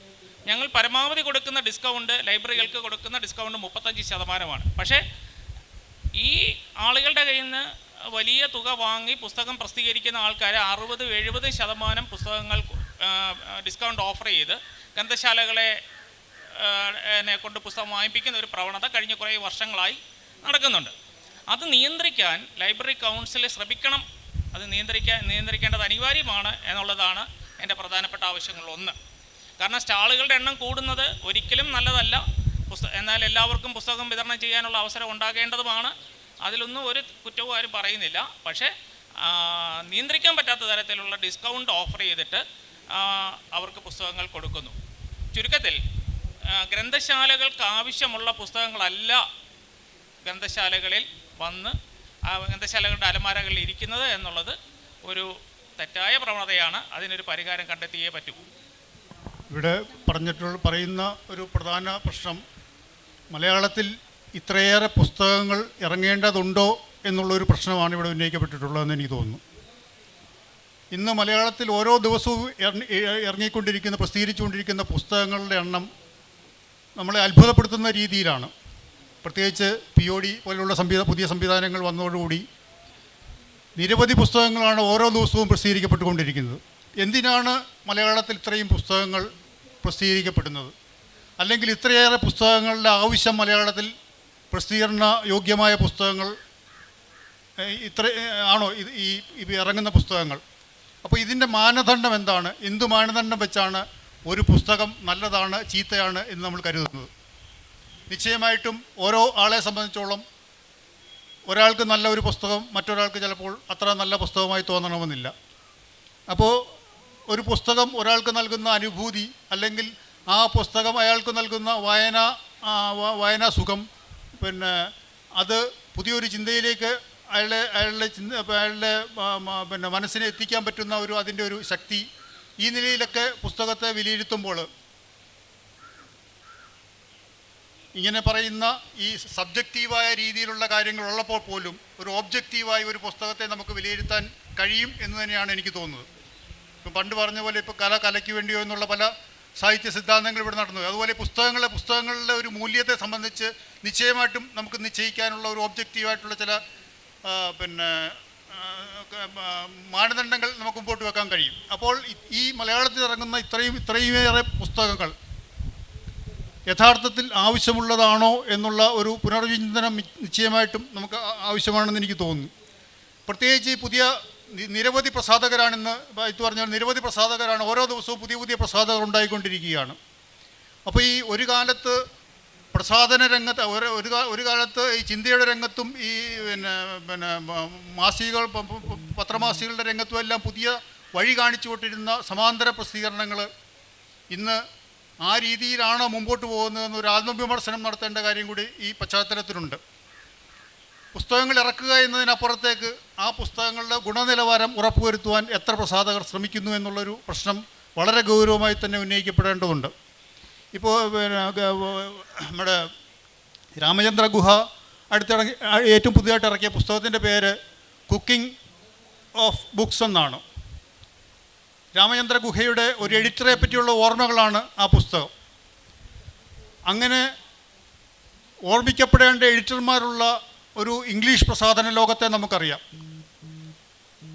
സർഗാത്മക രചയിതാക്കളോടൊപ്പം തന്നെ വലിയ ഔന്നിത്യമുള്ള എഡിറ്റർമാർ ഒരു മാനുസ്ക്രിപ്റ്റ് കിട്ടിയതിന് ശേഷം നിരവധി മാസങ്ങൾ കൊണ്ട് ആ പുസ്തകത്തെ ഒരു വായനക്കാരുടെ കയ്യിലെത്തുന്ന പുസ്തകമാക്കി മാറ്റുന്ന ഒരു പ്രക്രിയ. അത് ഇംഗ്ലീഷിലൊക്കെ പുസ്തകം എഴുതിയ പലരും അവരുടെ അനുഭവങ്ങൾ പറഞ്ഞിട്ടുണ്ട്. മാനുസ്ക്രിപ്റ്റുകൾ തിരിച്ചയക്കുക, വീണ്ടും തിരിച്ചു കൊടുക്കുക, പിന്നും തിരിച്ചു തരിക, അങ്ങനെയുള്ള ഒരു നിരന്തര പ്രക്രിയയിലൂടെയാണ് ഒരു നല്ല പുസ്തകം ജനിക്കുന്നത്. എന്നാൽ ഇന്ന് മലയാളത്തിൽ അങ്ങനെ ഒരു ലിറ്റററി എഡിറ്റർ ഉണ്ടോ എന്നുള്ളത് സംശയമാണെന്ന് പറയേണ്ടി വരും. പ്രത്യേകിച്ച് ഈ ചെറുകിട പ്രസാധകർക്ക് മൂലധനപരമായ പല പ്രശ്നങ്ങളുണ്ട്. അവർക്ക് അതിൻ്റെ ഇൻഫ്രാസ്ട്രക്ചറ് ഒരു ഒറ്റ സ്റ്റാഫിനെയൊക്കെ വെച്ച് ഈ സംവിധാനങ്ങൾ മുഴുവൻ നടത്തേണ്ട ഒരു അവസ്ഥയൊക്കെ ഉണ്ട്. എങ്കിൽ പോലും അതൊക്കെ ആ പരിമിതികൾ എല്ലാം നിലനിൽക്കുമ്പോഴും ഒരു പുസ്തകത്തിൻ്റെ ഗുണനിലവാരം ഉറപ്പുവരുത്തേണ്ട ഉത്തരവാദിത്വം, അതെങ്ങനെ അച്ചടിക്കപ്പെടുന്നു എന്ന് നോക്കേണ്ട അതിൻ്റെ രൂപകൽപ്പന മുതൽ അതിൻ്റെ ഓരോ ഘട്ടത്തിലുമുള്ള അത് വായനക്കാരിലേക്ക് എത്തുന്നതിന് മുമ്പുള്ള ഒരു ആ ഉത്തരവാദിത്വം നിർവഹിക്കപ്പെടുന്നുണ്ടോ എന്നുള്ളത് നിശ്ചയമായിട്ടും വളരെ ഗൗരവപൂർവ്വം തന്നെ നമ്മൾ പരിഗണിക്കേണ്ട ഒരു വിഷയമാണ്. എനിക്ക് തോന്നുന്നത് ലൈബ്രറി കൗൺസിലിൻ്റെ കാര്യം പറഞ്ഞു, വിപണിയാണ് ഇന്ന് ഒരു പുസ്തകത്തിൻ്റെ അല്ലെങ്കിൽ പുസ്തകത്തിൻ്റെ സ്വഭാവത്തെ നിർണ്ണയിക്കുന്ന ഒരു കാര്യമായിട്ട് മാറിയിരിക്കുന്നത്. പ്രത്യേകിച്ച് ഇന്ന് കേരളത്തിലെ ഏറ്റവും വലിയ പുസ്തക വിപണി എന്ന് പറയുന്നത് ലൈബ്രറി കൗൺസിലാണ്. ഈ ലൈബ്രറി കൗൺസിൽ ഒരു കാലത്ത് കേരളത്തിലെ ഈ വായനശാല പ്രസ്ഥാനം ഒരു കാലത്ത് കേരളത്തിലെ നവോത്ഥാന ചരിത്രത്തിൻ്റെ വലിയ തിളക്കമാർന്ന ഒരു പാത വെട്ടിത്തെളിച്ച പ്രസ്ഥാനമാണ്. എന്നാൽ ഇന്ന് ഇപ്പോൾ ഇവിടെ അജിത്തൊക്കെ പറഞ്ഞതുപോലെ തന്നെ മോശപ്പെട്ട പുസ്തകങ്ങൾ വിറ്റഴിക്കേണ്ട ഒരു വിപണിയായി ലൈബ്രറി കൗൺസിൽ മാറുന്നു എന്നുള്ളൊരു സാഹചര്യം, അത് പല രീതിയിൽ നമ്മളതിനെ കാണേണ്ടതുണ്ട്. പ്രസാധകരുടെ ഭാഗത്തു നിന്നുള്ള വിമർശനപരമായ രീതിയിൽ അത് സ്വയം വിമർശനപരമായി കാണേണ്ട കാര്യങ്ങളുണ്ട്. ഈ എഴുത്തുകാരുടെ നിന്നൊക്കെ പൈസ വാങ്ങിച്ചിട്ട് ആ പുസ്തകങ്ങൾ ഇങ്ങനെ അവർ 60%, 70% ഡിസ്കൗണ്ട് ഇട്ട് കൊടുത്ത് അങ്ങനെ പൈറേറ്റഡായിട്ടുള്ള സാധനങ്ങൾ തെരുവിൽ വിൽക്കുന്ന രീതിയിലുള്ള സാധനങ്ങളൊക്കെ കൊണ്ടുവന്ന് അതിങ്ങനെ തള്ളി വിൽപ്പനയുടെ ഒരു വലിയ കേന്ദ്രമായിട്ടും മോശപ്പെട്ട പുസ്തകങ്ങൾ വിൽക്കുന്ന ഒരു സ്ഥലമായിട്ടും ഇന്ന് ലൈബ്രറി കൗൺസിൽ മേളകൾ മാറിയത് എന്തുകൊണ്ട് എന്ന് നമ്മളും അധികാരികളും എല്ലാം ചിന്തിക്കേണ്ട ഒരു സാഹചര്യമാണ്. എനിക്ക് തോന്നുന്നത് ലൈബ്രറി കൗൺസിലിൻ്റെ പ്രതിനിധികളിലൂടെ ഉണ്ടായിരുന്നെങ്കിൽ കുറച്ചുകൂടി അർത്ഥവത്തായ ഒരു സംവാദം ഇവിടെ നടക്കുമായിരുന്നു എന്നാണ് എനിക്ക് തോന്നുന്നത്. അപ്പം ഈ ലൈബ്രറി കൗൺസിലിൻ്റെ സ്വഭാവത്തെ അടിസ്ഥാനപരമായി മാറ്റാൻ കഴിയുന്ന, അതിൻ്റെ തുടക്കത്തിലൊക്കെ ഈ തള്ളിവിൽപ്പന അനുവദിക്കില്ല, ഇത്തരം ജെന്യൂനായിട്ടുള്ള പ്രസാധകരല്ലാത്തവരെ അനുവദിക്കുന്നില്ല എന്നുള്ളതൊക്കെയാണ് പറഞ്ഞിരുന്നത്. പക്ഷേ ഇപ്പോൾ പരമാവധി പ്രസാധകരല്ലാത്തവരെ പോലും അതിനകത്ത് ഉൾപ്പെടുത്തിക്കൊണ്ട് സ്റ്റാൾ വാടക കൂടുതൽ വാങ്ങുക എന്നുള്ളൊരു കാഴ്ചപ്പാടിലേക്ക് ജില്ലാ ലൈബ്രറി കൗൺസിൽ മാറിയിരിക്കുകയാണ്. ജില്ലാ ലൈബ്രറി കൗൺസിലിൻ്റെ പേരിലല്ല ഇന്ന് ലൈബ്രറി കൗൺസിൽ മേളകൾ നടക്കുന്നത്, മറിച്ച് വികസന സമിതികൾ എന്നൊരു പേര് വെച്ചിട്ടാണ് അവർ ലൈബ്രറി കൗൺസിൽ മേളകൾ നടത്തുന്നത്. എന്തുകൊണ്ടാണ് അങ്ങനെ സംഭവിക്കുന്നത്? പ്രസാധകർ പലരും ഉന്നയിക്കുന്ന ഒരു ചോദ്യമാണ്. ലൈബ്രറി കൗൺസിലിൻ്റെ പേരിൽ നടക്കുമ്പോൾ ഈ വാങ്ങിയ തുക എങ്ങനെ വിനിയോഗിക്കപ്പെട്ടു, അതെങ്ങനെ ഉപയോഗിക്കപ്പെട്ടു എന്നുള്ളതിനെ സംബന്ധിച്ചുള്ള കൃത്യമായ ഓഡിറ്റിങ്ങും സംവിധാനങ്ങളും ആവശ്യമാണ്. അപ്പോൾ എന്താണ് ഇവിടെ നടക്കുന്നത് എന്നുള്ളത് കൃത്യമായ രീതിയിൽ നമ്മൾ പരിശോധിക്കുകയും അത് അധികാരികളുടെ മുമ്പിൽ എത്തിക്കുകയും ചെയ്യാൻ നമുക്ക് കഴിയണം. അങ്ങനെയാണ് വിപണിയെ നിയന്ത്രിക്കാൻ കഴിയുന്നതിലൂടെയാണ്, അല്ല വിപണിയെ നല്ല പുസ്തകങ്ങൾക്ക് വേണ്ടിയുള്ള രീതിയിൽ അതിനെ മാറ്റിയെടുക്കാൻ കഴിയുന്നതിലൂടെയാണ് ഇവിടെ നല്ല പുസ്തകങ്ങളെ പ്രോത്സാഹിപ്പിക്കുന്ന ഒരു സാഹചര്യം ഉണ്ടാവുക എന്നാണ് എനിക്ക് തോന്നുന്നത്. പിന്നെ തുടർന്നുള്ള കാര്യങ്ങൾ ഇനിയും എനിക്ക് പറയും. എനിക്ക് തോന്നുന്നു പ്രധാനപ്പെട്ട ഒരു പോയിൻ്റാണ് ബോബി ഉന്നയിച്ചത്. ഞാനിപ്പോൾ ഈ കഴിഞ്ഞ വർഷം ഷാർജ ബുക്ക് ഫെയറിൽ പങ്കെടുത്തു. ഷാർജ ബുക്ക് ഫെയറിൽ 760 മലയാളം പുസ്തകങ്ങളാണ് അവിടെ പ്രകാശനം ചെയ്യപ്പെട്ടത്. 760. അവിടെ ഒരു ഹാള് അവിടുത്തെ ഷാർജ ബുക്ക് അതോറിറ്റി ഈ പ്രകാശനത്തിന് മാത്രമായി വിട്ടുകൊടുത്തിരിക്കുകയാണ്. അവിടെ അരമണിക്കൂർ വെച്ച് നമ്മുടെ ഗുരുവായൂർ അമ്പലത്തിൽ താലികെട്ട് നടക്കുന്ന പോലെ പുസ്തകപ്രകാശനം നടക്കുകയാണ്. ആളുകൾ ഇങ്ങനെ സൈഡിൽ വെയിറ്റ് ചെയ്യും, ഇത് കഴിയുമ്പോൾ ഇങ്ങനെ കയറും നടക്കുന്നത്. 760 പുസ്തകങ്ങളാണ്. അപ്പോൾ അവിടുന്ന് ഒരു അറബി എഴുത്തുകാരൻ ചോദിച്ചു വന്നു, ഇത്ര ചെറിയ ഒരു സംസ്ഥാനത്ത് ഇത്രയധികം പബ്ലിഷിംഗ് ഹൗസോ? അതായത് 40ഓളം പബ്ലിഷിംഗ് ഹൗസുകൾ ഇവിടെ പലർക്കും അറിയാം, അജിത്തിനൊക്കെ അറിയാം. ശാരദയ്ക്ക് മാത്രം വേണ്ടി പുസ്തകം എഴുതുന്ന എഴുത്തുകാരുണ്ട്, അതിനുവേണ്ടി പബ്ലിഷ് ചെയ്യാൻ പബ്ലിഷേഴ്സും ഉണ്ട്. അപ്പം ഒരിക്കൽ അജിത്തിനെ ഒരു എഴുത്തുകാരൻ വിളിച്ചു വന്നു, ഹലോ ശാരദയ്ക്ക് പുസ്തകം പബ്ലിഷ് ചെയ്തു തരുമെന്ന്. അപ്പോൾ അങ്ങനെ ഞാൻ ചെയ്യാറില്ല എന്ന്. അപ്പോൾ അയാൾ ഫോൺ വെച്ചു എന്ന് പറഞ്ഞു. അപ്പോൾ അങ്ങനെ ഒരു പ്രവണത ഭയങ്കരമായിട്ട് നടക്കുന്നുണ്ട്. അത് പുസ്തകത്തിൻ്റെ ക്വാളിറ്റിയെ വല്ലാതെ ബാധിക്കുന്നുണ്ട്. അവിടെ സംഭവിച്ച കാര്യം, അപ്പോൾ ഈ അറബി എഴുത്തുകാരൻ പറഞ്ഞതുപോലെ എഴുത്തുകാർ ഇത്രയും അധികം പുസ്തകങ്ങൾ അവിടെ പ്രകാശനം ചെയ്യപ്പെടുന്നു, പക്ഷേ ആ പുസ്തകങ്ങളൊന്നും നമ്മൾ ഇവിടെ കാണില്ല. ഈ 760 പുസ്തകത്തിൽ നിങ്ങൾ ഒരു പുസ്തകവും, എനിക്ക് തോന്നുന്നു ഒരു 60 പുസ്തകം കേരളത്തിൽ കണ്ടാലായി, ബാക്കി 700 പുസ്തകം ശാരദയ്ക്ക് മാത്രമുള്ളതാണ്. അതിനു വേണ്ടി മാത്രം പ്രസാദകർ വരുന്നു. അതൊക്കെ മലയാള പുസ്തകങ്ങളായിട്ടാണ് മറ്റു ഭാഷയിലും മറ്റുള്ള ആളുകളും കാണുന്നു, മറ്റു എഴുത്തുകാരും കാണുന്നു. അപ്പോൾ ഇപ്പം കേരളത്തിലുള്ള അത്തരം പ്രസാധകരെ നമുക്ക് സമാന്തര പ്രസാധകർ എന്ന് വിളിക്കാമോ എന്നാണ് എൻ്റെ ക്വസ്റ്റ്യൻ. അവർ ശരിക്കും സമാന്തര പ്രസാധകരാണോ? എനിക്ക് തോന്നുന്നത് ഈ പറഞ്ഞ പോലെ അതുതന്നെ. ഇപ്പം ഇവിടെ ഷാർജ ഫെസ്റ്റിവൽ പറഞ്ഞു, ഇവിടെ നിയമസഭാ പുസ്തകോത്സവത്തിൽ 250 പുസ്തകം പ്രകാശനം ചെയ്തു. ഈ പറഞ്ഞ പോലെയാണ്, ഓരോ പ്രകാശനത്തിനും അരമണിക്കൂർ സ്റ്റോപ്പ് വാച്ച് വെച്ച് പ്രകാശനം ചെയ്യപ്പെട്ടുകൊണ്ടിരിക്കുകയാണ്. ഇപ്പം ബോബിയുടെ ഒരു ആശങ്ക, ഇപ്പം പുസ്തകങ്ങൾ ധാരാളമായി ഇറങ്ങുന്നത് നമുക്കൊരു കുറ്റമായിട്ടൊന്നും പറയാൻ പറ്റില്ല. ഇറക്കിക്കോട്ടെ, അത് പ്രസാധകർ ഇറക്കുന്നു, എഴുത്തുകാർ ഇറക്കുന്നു. ഇപ്പം പല എഴുത്തുകാരെ സംബന്ധിച്ചിടത്തോളം എനിക്കിപ്പോൾ ഒരാഗ്രഹമാണ്, എനിക്കൊരു പുസ്തകം ഇറക്കണം. എനിക്കൊരു 25,000 രൂപ മുടക്കിയാൽ, അല്ലെങ്കിൽ ഒരു 10,000 രൂപ തന്നെ മുടക്കിയാൽ എനിക്കൊരു പുസ്തകം പ്രസിദ്ധീകരിക്കാം. ഇവർ വേണമെങ്കിൽ പ്രസാധകർ തന്നെ പ്രസിദ്ധീകരിക്കും, അല്ലെങ്കിൽ എനിക്ക് നേരിട്ട് പ്രസിദ്ധീകരിക്കാം. DTP ചെയ്തു, ലേഔട്ട് ചെയ്തു, അക്ഷര പ്രസ്സിൽ കൊണ്ട് കൊടുത്താൽ അതൊരു പുസ്തകമായി. അവരോട് പറയാം, അല്ലെങ്കിൽ പ്രിൻ്റ് ഓൺ ഡിമാൻഡ് കൊടുത്തു, 200 പുസ്തകം അടിച്ചു, ഞാൻ എൻ്റെ സുഹൃത്തുക്കൾക്ക് വിതരണം ചെയ്തു, ആ പണം മുഴുവൻ എനിക്ക് കിട്ടി. അവിടെ കമ്മീഷനും ഇല്ല, ആർക്കും കമ്മീഷനില്ല, ആർക്കും റോയൽറ്റി ഇല്ല. ആ പണം പണ്ട് ബഷീറും വള്ളത്തോളും ഒക്കെ സ്വന്തം പുസ്തകം സഞ്ചിയിൽ കൊണ്ടു നടന്ന് വിറ്റവരാണ്. അപ്പോൾ അതായിക്കോട്ടെ. പക്ഷെ പ്രശ്നം വരുന്നത്, ഇതിന് ഗവൺമെൻറ്റിൻ്റെ തന്നെ ഒരു വിപണന സംവിധാനമുണ്ട് എന്നുള്ളിടത്താണ് പ്രശ്നം. ഗവൺമെൻറ് തന്നെ അതില്ല എന്നുണ്ടെങ്കിൽ, ആ ഒരു വിപണന സംവിധാനമേ ഇവിടെ ഇല്ല എന്ന ഒരു സാഹചര്യത്തിൽ ആര് വേണമെങ്കിലും പുസ്തകം ഇറക്കിക്കോട്ടെ. തീർച്ചയായും നല്ല പുസ്തകങ്ങൾ ജനം വായിക്കും. ഇപ്പോൾ ഗോപികൃഷ്ണൻ്റെ ഹിന്ദുത്വത്തിൻ്റെ കഥ എന്ന് പറയുന്ന പുസ്തകം എത്രയോ കോപ്പികളായി കഴിഞ്ഞു, ഇപ്പം തന്നെ എത്രയോ എഡിഷനുകളായി കഴിഞ്ഞു. അത്രയേറെ ഈ അടുത്ത കാലത്ത് ഇതുപോലെ വിറ്റഴിക്കപ്പെട്ട മറ്റൊരു വൈജ്ഞാനിക ഗ്രന്ഥമുണ്ടോ എന്ന് സംശയമാണ്. അപ്പോൾ ബെന്യാമിൻ്റെ നോവലുകൾ, KR മീരയുടെ നോവലുകൾ, ഇതൊക്കെ ധാരാളം വിറ്റഴിക്കപ്പെടുന്നുണ്ട്. അത് മറ്റൊരു വഴിയിൽ അതങ്ങ് നടന്നോളും, അത് പ്രശ്നമല്ല, നല്ല പുസ്തകമാണ്, വായിക്കപ്പെട്ടു.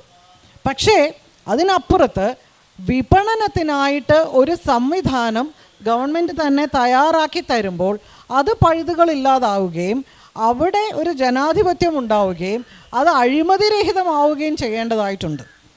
പിന്നെ ഇവിടെ ബോബി പറഞ്ഞൊരു കാര്യമുണ്ട്, ഇത്രയേറെ പുസ്തകം പ്രസിദ്ധീകരിക്കാനുള്ള ഒരു സാഹചര്യം പ്രസാധകർ തന്നെ, ചെറുകിട പ്രസാധകർ, അതൊരു സമാന്തര പ്രസാധകർ എന്ന് അവരെ വിളിക്കാമോ എന്ന് എനിക്ക് തോന്നുന്നില്ല. ചെറുകിട പ്രസാധകർ പലരും നമ്മളിവിടെ ഇരിക്കുന്ന ആർക്ക് വേണമെങ്കിലും അവർ തന്നെ പരസ്യമായിട്ടാണ് അവർ പറയുന്നത്. എനിക്ക് തോന്നുന്നു, എനിക്ക് ഉറപ്പുള്ള കാര്യമല്ല, വൻകിട പ്രസാധകർ പോലും അങ്ങനെ ഒരു ബ്രാഞ്ചുണ്ട്, നിങ്ങൾക്ക് പണം കൊടുത്തിട്ട് നിങ്ങൾക്ക് പുസ്തകം ഇറക്കാം. അങ്ങനെ വരുമ്പോൾ സ്വാഭാവികമായിട്ടും അവിടെ ഗുണമേന്മയുടെ ഒരു പ്രശ്നമുണ്ട്. കാക്കയ്ക്കും തൻകുഞ്ഞ് പൊൻകുഞ്ഞ് എന്ന് പറയുന്ന പോലെ എഴുത്തുകാരെ സംബന്ധിച്ചോളം തൻ്റെ പുസ്തകം ഏറ്റവും ഗംഭീരമായിരിക്കും. പക്ഷേ ബോബി പറഞ്ഞ പോലെ വസ്തുനിഷ്ഠമായിട്ട് ആ പുസ്തകത്തെ ഒന്ന് വിലയിരുത്തുവാൻ ഉള്ള ഒരു സാഹചര്യമില്ല. അപ്പോൾ അത് കുഴപ്പമില്ല, ഇനി അവരും ഇറക്കിക്കോട്ടെ. ഇപ്പോൾ നമ്മൾ അശ്ലീല പോണോഗ്രാഫിക് മെറ്റീരിയൽ എത്രയാണ് വിപണിയിൽ വരുന്നത്, വന്നോട്ടെ. പക്ഷെ അത് വിറ്റഴിക്കാൻ ഒരു സംവിധാനം ഒരുക്കി കൊടുക്കുമ്പോഴാണ് പ്രശ്നം.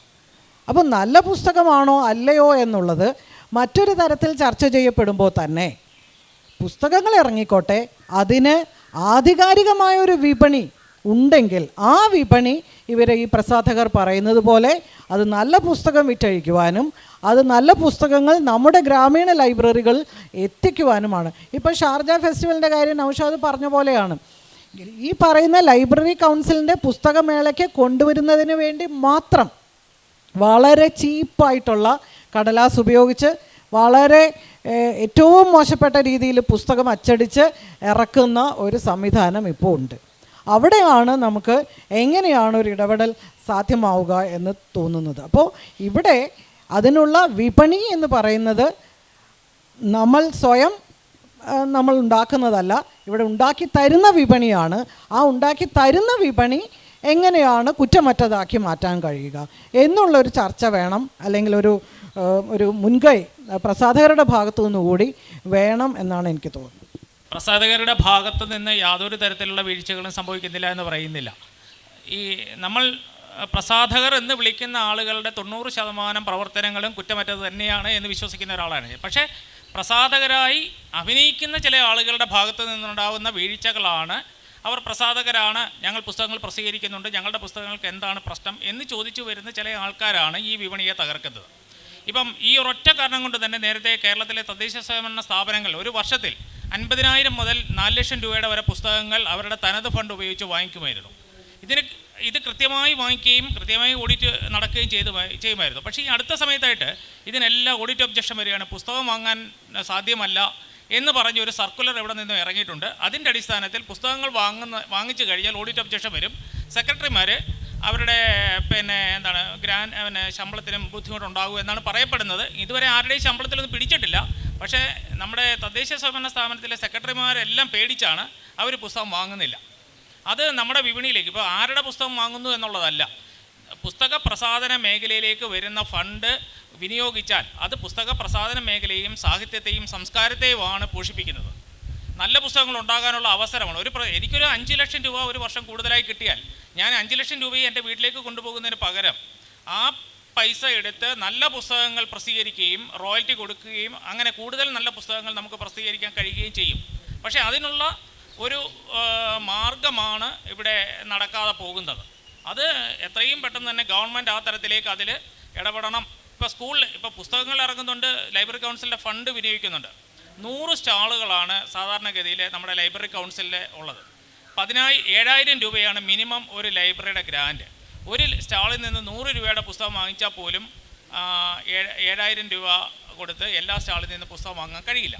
അപ്പം അവരൊക്കെ ദൂരെ നിന്ന് വന്നവരല്ലേ, കഷ്ടപ്പെട്ട് വന്നവരല്ലേ, വാടക കൊടുത്തവരല്ലേ എന്നൊക്കെ വിചാരിച്ച് പലരും അങ്ങനെ അവരെ സഹായിക്കും. അതിൻ്റെ പേരിൽ സംഭവിക്കുന്നത് എന്താണെന്ന് ചോദിച്ചാൽ അലമാരകളിൽ ആവശ്യമില്ലാത്ത പുസ്തകങ്ങൾ വന്ന് നിറഞ്ഞു പോകുന്നു. ഇത് നമ്മുടെ ഗ്രാമീണ വായനശാലകളുടെ മാത്രം പ്രശ്നമല്ല, സ്കൂളുകളിൽ ഇത് തന്നെയാണ് സംഭവിക്കുന്നത്. അപ്പോൾ അതിനൊരു മാറ്റം എത്രയും പെട്ടെന്ന് ഉണ്ടാവണം. എൻ്റെ വീടിനടുത്തൊരു ലൈബ്രറി ഉണ്ട്. എല്ലാ വർഷവും 2 വർഷമായിട്ട് അവിടെ പുസ്തകം വാങ്ങിക്കഴിഞ്ഞാൽ ഈ പുസ്തകം വാങ്ങാൻ വരുന്ന ആളുകളുടെ ഒരു പ്രശ്നമുണ്ട്. അവർ അരമണിക്കൂർ കൊണ്ട് പുസ്തകം വാങ്ങി തിരിച്ചു പോകും. 20,000 രൂപയുടെയും 25,000 രൂപയുടെയും പുസ്തകം വാങ്ങാൻ അവരെടുക്കുന്ന സമയം പരമാവധി 1 മണിക്കൂറാണ്. ഈ 1 മണിക്കൂർ കൊണ്ട് അവരുടെ മുന്നിൽ കാണുന്ന കൂടുതൽ കമ്മീഷൻ കിട്ടുന്ന സ്റ്റാളുകളിലേക്ക് പോകുന്നു. അവിടെ നിന്ന് അവരെടുത്തു കൊടുക്കുന്ന പുസ്തകമായിട്ട് അവർ നേരെ മടങ്ങിപ്പോകുന്നു. ഇതൊരു യാഥാർത്ഥ്യമാണ്. അത് നമ്മൾ കണ്ടില്ല എന്ന് വെക്കാനും പാടില്ല. അതേ അവസ്ഥ തന്നെയാണ് സ്കൂൾ ലൈബ്രറികളുടെ അവസ്ഥ. അപ്പോൾ ഇതിന് എന്ത് തരത്തിലായാലും ഇതിനൊരു പരിഹാരം കാണേണ്ടത് അനിവാര്യമാണ്. കാരണം പുസ്തകങ്ങൾ ഉണ്ടാകാതിരിക്കുന്ന ഒരു കാലം നമ്മുടെ സംസ്കാരത്തെ വളർത്തില്ല, തളർത്തുകയുള്ളൂ. മലയാളത്തിലെ അച്ചടിയുടെ ചരിത്രത്തെയും മാസിക ചരിത്രത്തെയും ഒക്കെ പുതുക്കുകയും നവീകരിക്കുകയും അതിനൊരു പുതിയ മുഖമൊക്കെ ഉണ്ടാക്കുകയും ചെയ്ത് മുമ്പ് പറഞ്ഞ പോലെ തന്നെ ഈ സമാന്തര പ്രസിദ്ധീകരണ പ്രസ്ഥാനമാണ്. എന്നാൽ ഇന്ന് ഈ സമാന്തര പ്രസിദ്ധീകരണ പ്രസ്ഥാനം പുസ്തക പ്രസാധന രംഗത്ത് വഹിക്കുന്ന പങ്ക് എന്താണ് എന്നുള്ളതിനെ സംബന്ധിച്ചുള്ളൊരു ചർച്ചയാണ് ഇവിടെ നടക്കുന്നത്.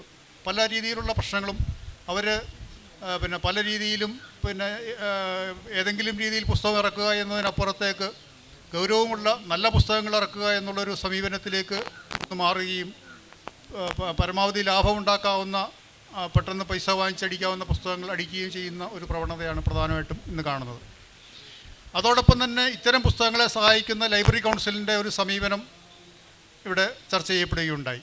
ഇപ്പോൾ ലൈബ്രറി കൗൺസിലിലെ ഒരു ലൈബ്രറിയുടെ ഭാരവാഹി ലൈബ്രറി കൗൺസിൽ മേളയിൽ ഒരു പുസ്തകശാലയിൽ വരുമ്പോൾ അവരേതു തരം പുസ്തകങ്ങളാണ് തിരയുന്നത്, അവരുടെ പുസ്തക വായനാ നിലവാരം എന്താണ് എന്നുള്ളൊരു പ്രശ്നം വലിയൊരു പ്രശ്നം തന്നെയായിട്ടാണ് എനിക്ക് തോന്നുന്നത്.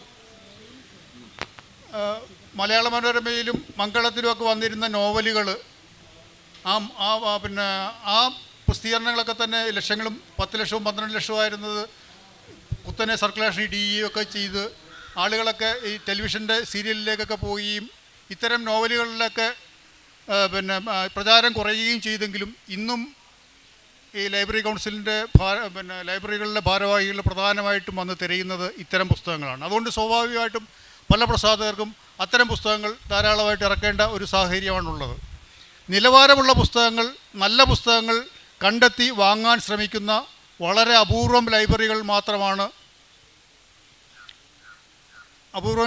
മാത്രമാണുള്ളത്. അപ്പം ഇത്തരമൊരു സാഹചര്യമാണ് ഇന്ന് ലൈബ്രറി കൗൺസിൽ വിപണിയുമായി ബന്ധപ്പെട്ട് നടക്കുന്നത്. അതോടൊപ്പം തന്നെ പല രീതിയിലുള്ള തെറ്റായ പ്രവണതകൾ. ഇപ്പോൾ ഒരു ലൈബ്രറി ഭാരവാഹി വന്നിട്ട് ഒരു 1000 രൂപയുടെ പുസ്തകം വാങ്ങിയിട്ട് ഒരു 1500 രൂപയുടെ ബില്ല് കൊടുക്കണമെന്ന് പറയും. അത് എത്രയോ തവണ ആവർത്തിച്ച ഒരു സംഭവമാണ്.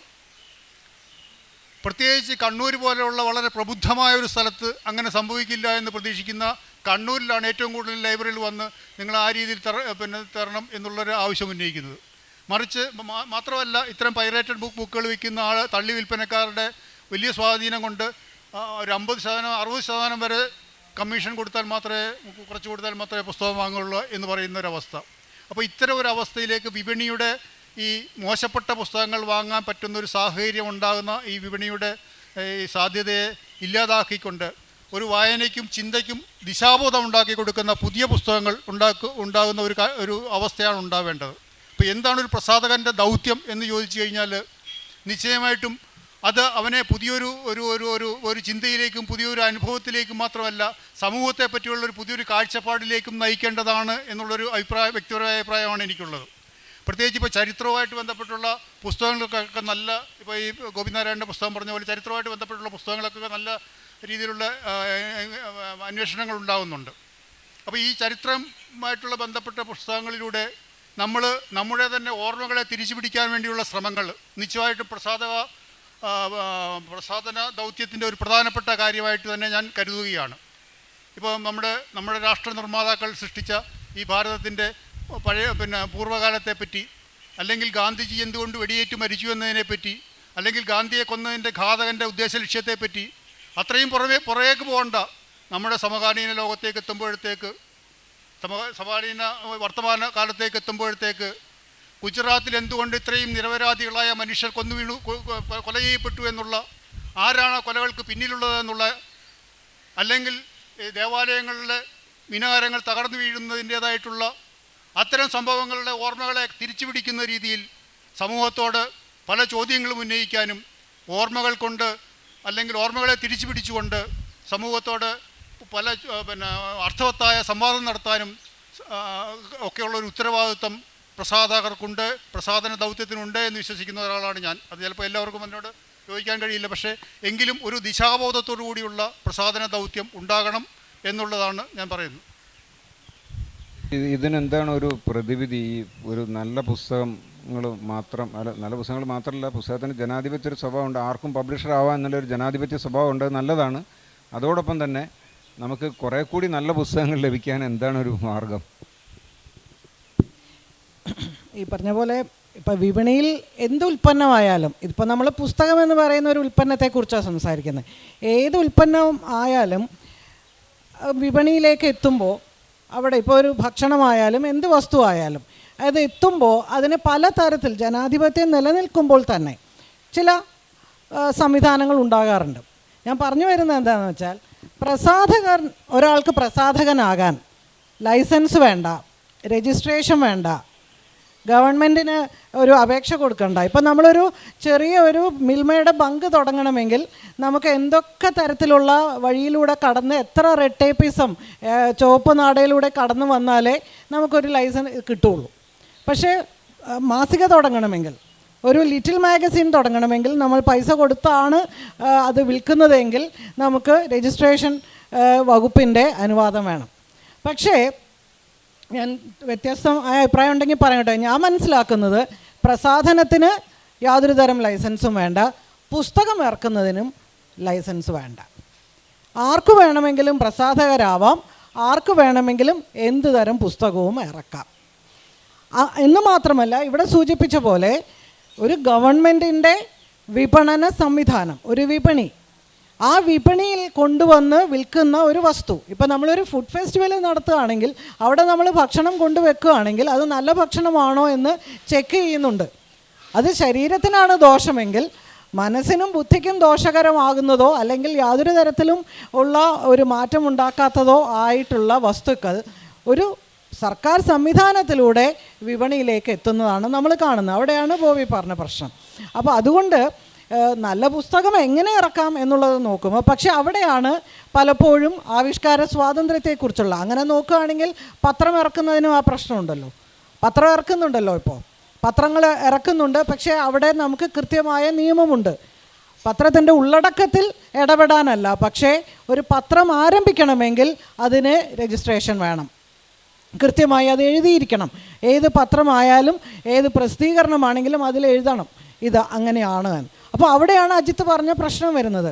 പ്രസാധകരല്ലാത്തവർ പ്രസാധകരാണ് എന്ന് അവകാശപ്പെട്ടുകൊണ്ട് വെറും ചവറു മാത്രമായ കുറേ സാധനങ്ങൾ ഏറ്റവും പ്രധാനപ്പെട്ട ഒരു വിപണിയിലേക്ക് കൊണ്ടുവന്ന് എത്തിച്ചു കൊടുക്കുകയും അത് വിറ്റഴിക്കപ്പെടുകയും ചെയ്യുന്നു എന്ന് വരുമ്പോൾ അവിടെ ഒരു പ്രശ്നമുണ്ട്. അപ്പോൾ ഇവിടെ ജനാധിപത്യപരമായ അവകാശങ്ങൾക്കോ പൗരാവകാശങ്ങൾക്കോ ആവിഷ്കാര സ്വാതന്ത്ര്യത്തിനോ ഒന്നും തന്നെ ഒരു തടസ്സമോ പ്രതിബന്ധമോ സൃഷ്ടിക്കണം എന്ന അഭിപ്രായം ഞങ്ങൾക്കാർക്കും ഇല്ല. പക്ഷേ എങ്ങനെയാണ് ഈ പറയുന്ന പുസ്തക വിപണി എന്ന് പറയുന്നതിൽ ഗുണമേന്മയുള്ള ഉൽപ്പന്നം എങ്ങനെ എത്തിച്ചു കൊടുക്കാം എന്നത് നമ്മളെല്ലാവരും കൂട്ടായി ചിന്തിക്കേണ്ടതും നിരന്തരം ചർച്ച ചെയ്യേണ്ടതുമായ ഒരു കാര്യമാണ്. അത് പല രീതിയിൽ ഉള്ള പല തരത്തിലുള്ള പല മാനങ്ങൾ അതിനുണ്ട് എന്നാണ് എനിക്ക് തോന്നുന്നത്. വളരെ മനോഹരമായ രീതിയിൽ പ്രസാധക രംഗത്തെക്കുറിച്ചും പ്രസാധനത്തിൻ്റെ പ്രധാന വശങ്ങളെക്കുറിച്ചുമൊക്കെ ആധികാരികമായി സംസാരിച്ച ഓരോരുത്തർക്കും നന്ദി ഉണ്ട്. എങ്കിൽ തന്നെയും ഈ ചോദ്യം ഞാൻ ഈ സെഷനിൽ പങ്കെടുക്കാൻ ആഗ്രഹിക്കുമ്പോൾ തന്നെ ഇത് പ്രസാധകരോടുള്ളൊരു ചോദ്യമായിട്ടാണ് മനസ്സിൽ രൂപപ്പെട്ടത്. കാരണം പ്രകാശം അകലെയാണോ പ്രസാധന രംഗത്ത് എന്നത് എനിക്ക് തോന്നുന്നു അത് പ്രസാധകരോട് തന്നെയുള്ള ഒരു ചോദ്യശരമാണെന്ന് തോന്നുന്നു. അത് അങ്ങനെ വരുമ്പോൾ നല്ല പുസ്തകങ്ങൾ കണ്ടെത്തേണ്ടുന്ന, സിംബോളിക്കായിട്ട് പറഞ്ഞാൽ യു വി റേഡിയേഷൻ, അൾട്രാവയലറ്റ് റേഡിയേഷൻസും റേഡിയേഷൻ്റെ മാരകമായ ഭവിഷ്യത്തുകളും ഒന്നും തന്നെ ഇല്ലാത്ത നല്ല പുസ്തകങ്ങൾ, നല്ല പ്രകാശം എന്ന് പറയുന്നത് ജ്ഞാനമാണ്, അറിവാണ്. അതെ, അപ്പോൾ അത്തരം പുസ്തകങ്ങൾ, നല്ല പുസ്തകങ്ങൾ ഇറക്കാൻ പ്രസാധകർ ശ്രദ്ധിക്കുകയും ഈ ഞാനും എഴുത്തുകാരനാവണം എന്നുള്ള ഒരു ത്വര ഈ എഴുത്തുകാരുടെ ഇടയിൽ വളരാതിരിക്കുകയും ചെയ്യുകയാണെങ്കിൽ നല്ല പുസ്തകങ്ങളുണ്ടാവും. നല്ല പ്രസാധന രംഗത്ത് മനോഹരമായ പുസ്തകങ്ങളും ജന്മം കൊള്ളും എന്ന് തന്നെ ആഗ്രഹിക്കുന്നു. നമ്മൾ കേരളത്തിലെ ഓരോ പഞ്ചായത്തുകളിലും 10-15 വായനശാലകൾ പ്രവർത്തിക്കുന്നുണ്ട്. ഈ വായനശാലകൾ നമ്മളിപ്പോൾ, ഞാനൊരു വായനശാലയുടെ പ്രവർത്തകനാണ്. വായനശാലയിൽ വായിക്കാൻ വരുന്നവരെ നോക്കിക്കഴിഞ്ഞാൽ വലിയ ആളുകൾ, മുതിർന്ന ആളുകൾ വളരെ അപൂർവമാണ് വരുന്നത്. ധാരാളം കുട്ടികളാണ് വന്നുകൊണ്ടിരിക്കുന്നത്. കുട്ടികൾ ഒരു പ്രചോദനം കൊണ്ട് വരില്ല, സ്കൂളുകളിൽ നിന്ന് വിദ്യാഭ്യാസ കാര്യങ്ങൾ റെഫറൻസിന് വേണ്ടിയിട്ട് വരുന്നതാണ്. ഈ കുട്ടികളാണ് ശരിക്കും ഈ പുസ്തകങ്ങളുടെ ടാർഗറ്റ് ആയിട്ട് വരേണ്ടത്. പക്ഷേ ലൈബ്രറി കൗൺസിലിൻ്റെ പുസ്തകോത്സവത്തിൽ പോകുമ്പോൾ നമ്മൾ കാണുന്നത്, പണ്ട് ഇപ്പോൾ ഈ വായനശാലയിലെ പുസ്തകം എടുക്കാൻ വരുന്നതിന് പകരം പുതിയൊരു സ്കീം നിലവിലുണ്ട്. ഓരോരോ വായനശാലയിൽ ഒരു ലേഡി ആയിട്ടുള്ള ഒരാളുണ്ടാവും, അവർ വീടുകളിൽ പോയിട്ട് പുസ്തകം കൊണ്ടു കൊടുക്കുന്നുണ്ട്. വർഷങ്ങൾക്ക് മുമ്പ് മകാര പ്രസിദ്ധീകരണങ്ങളിൽ 5-8 നോവലുകൾ വായിച്ചിരുന്ന ഒരു സുഖം അനുഭവിച്ച വീട്ടമ്മമാരിലേക്ക് എത്തത്തക്ക രീതിയിൽ ഇപ്പോൾ പുസ്തക സ്റ്റാളുകൾ കാണുന്ന ആ രീതിയിലുള്ള പുസ്തകങ്ങളിലാണ് എന്നെപ്പോലുള്ള സംഘാടകരിലെ 3-4 ആളായിട്ട് പുസ്തകം എടുക്കുക. 30,000-40,000 രൂപ ഉണ്ടാവും. ഇത് അവനവൻ്റെ ഒരു പ്രശ്നമില്ലാതെ ഈ സർക്കാർ മുതലെടുത്ത് കൊടുത്തിട്ട് വിൽക്കുന്നത് നല്ല കളറുള്ള ചട്ടയും ചീഞ്ഞ് വളരെ മോശമായുള്ള പേപ്പറിൽ ഒരു മകാര പ്രസിദ്ധീകരണ നിലവാരത്തിലുള്ള പ്രസിദ്ധീകരണത്തിൽ പുസ്തകം തേടി മാതൃഭൂമിയോ DC ബുക്സോ പോലുള്ള സ്റ്റാളിൽ എത്തുമ്പോഴേക്ക് ഈ ഫണ്ട് തീർന്നിട്ടുണ്ടാവും. അങ്ങനത്തെ അവസ്ഥയാണ് ഉണ്ടാകുന്നത്. ഈ അവസ്ഥയല്ല ഞാൻ പറയുന്നത്. നമ്മളൊക്കെ പ്രസാധകർക്കുള്ള ഒരു അസോസിയേഷനും ഗ്രൂപ്പൊക്കെ ഉണ്ടാവില്ലല്ലോ.